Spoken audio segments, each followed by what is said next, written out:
Live from Fargo and serving you on TV, online, and on the go. This is Valley News Live at 6. 3 Arkansas women have been charged with conspiracy to commit theft and conspiracy to commit unauthorized use of identity after an October 2018 incident at a local yoga studio. LaHonda Martin, Demetria Johnson, and Dakisha Johnson are accused of breaking into storage cubbies at Hot Yogi's at 5257 27th Street South and stealing iPhones, car keys, cash, and a wallet and a purse totaling over $2,600. Valley News Team's crime and safety reporter Bailey Hurley joins us live in the studio with details on this story. Bailey? Mike, court documents say while yoga class was taking place on October 10th, 2 females entered Hot Yogi's in South Fargo, while another female wandered around. The desk attendant says the lone female went into a second classroom that was not being used for class, but rather a place for students of the yoga class to store their belongings in cubbies. The desk attendant told police that the lone female was making weird coughing noises, and shortly after, the other 2 females left. Surveillance video shows that when those 2 women left, using the keys that they had stolen, they entered into vehicles and stole items from all those vehicles. After the 3 suspects left Hot Yogi's, fraudulent charges started showing up on the credit cards of 2 of the victims. Charges were made at Walmart, Target, and Walgreens, racking up over $7,900.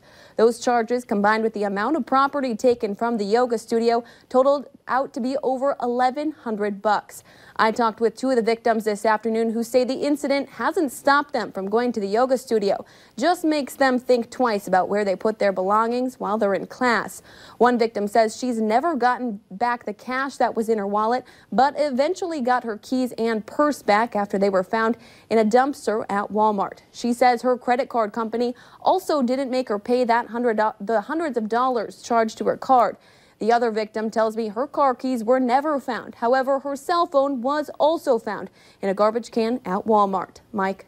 All right, thanks, Bailey. Court documents also say all 3 committed the same crimes in both East Grand Forks and Grand Forks. Documents also say the accused purchased more than $8,000 of prepaid Visa gift cards. A warrant is out for Dakisha Johnson's arrest while the other 2 women are in custody. So much for the warm-up. Although temps climbed into the 20s today, the wind took all the fun out of that. Let's find out from Hutch what's planned for tonight. I know I'm sounding negative, but... Well, that's okay, Mike. It's been a tough stretch of weather for sure. We have gusts still to almost 30 miles per hour here in the FM area. Surrounding communities seeing wind speeds decreasing as we head further into the night. And when you look at the temperatures out to the west, you wonder why it couldn't stretch a little closer to home. But teens was certainly an improvement today. 40s out to the west. We will be warming tomorrow, but for tonight, make sure you're wearing that coat covering up the skin. Not all of us are sub-zero for wind chills, but here in Fargo we are. Temperatures steady to slowly falling this evening. Overnight we'll only dip into the teens, so we won't really see temperatures fall all that much. But keep your eyes and ears open. We have a winter storm watch already posted for the area for the possibility of heavy snow and very gusty winds. This occurs Sunday night into Monday. I'll detail that for you with the latest on our thoughts here in just a few minutes. I think we can be happy that our vehicles aren't taking such a beating. That and a chance to clear the way for a little more snow. Good idea. Thanks. In Horace, residents were surprised today when they turned on their faucets and nothing came out. We're told a water main broke, leading to the loss of service.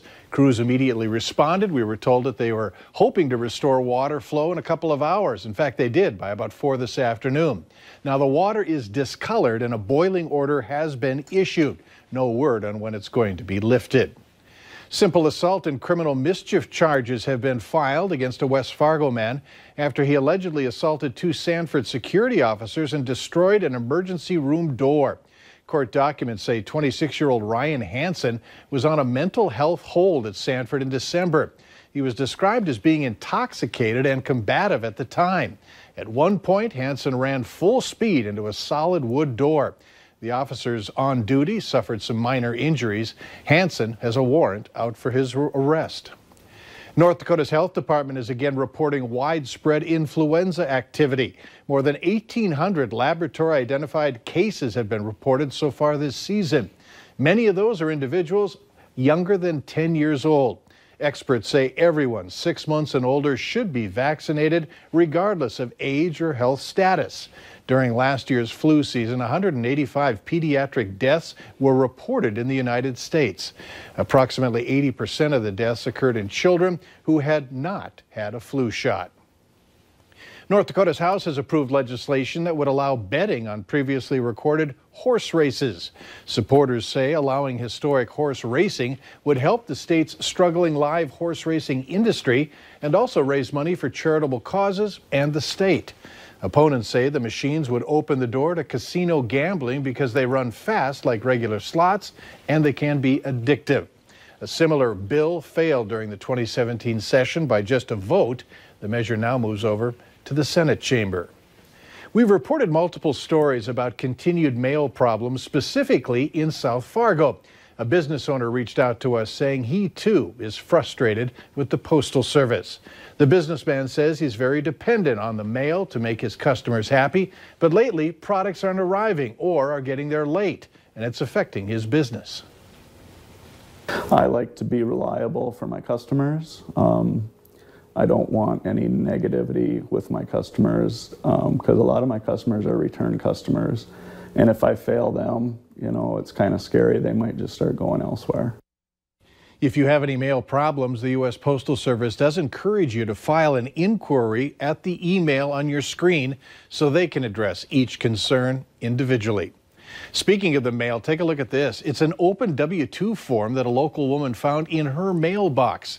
Since then, she says she put a freeze on her credit report, put a push on her filing, and is following some tips that the IRS gave her, which is on their website. The Postal Service says that they don't recall any of her mail being open when delivered. Now that the polar vortex is retreating, at least for a little while, the U.S. Postal Service is asking homeowners to clear sidewalks and porch steps of ice and snow to prevent mail carrier injuries. The USPS urged homeowners to put down salt or sand on slippery areas and to clear pathways near the mailboxes. The service says mail carriers have recently suffered serious injuries due to slips and falls on icy and snow-covered surfaces. Here's a way to take care of your cabin fever this weekend. Get out and watch some snowmobile racing at the Country Cats Snowdown Racing Festival. Tonight's show, well, it kicked off, just a few minutes ago, and it goes until 10 o'clock tonight. General admission and parking, they are free, but you can upgrade to indoor hot passes for $20 and pit passes for $30. Event officials say that the competition is tough, as riders are racing to win, and as one of the competing classes is racing for $1,000. Great thing to come out and watch if you're in the area. You know, a lot of people are familiar with this track for the dirt races in the summer. Typically it just sits empty in the winter. So we decided to come out here and, you know, have a fun thing for people to come out and do in the wintertime. Racing continues tomorrow at 6 p.m. and will last until 10 o'clock. You can find more information on snowdown.com.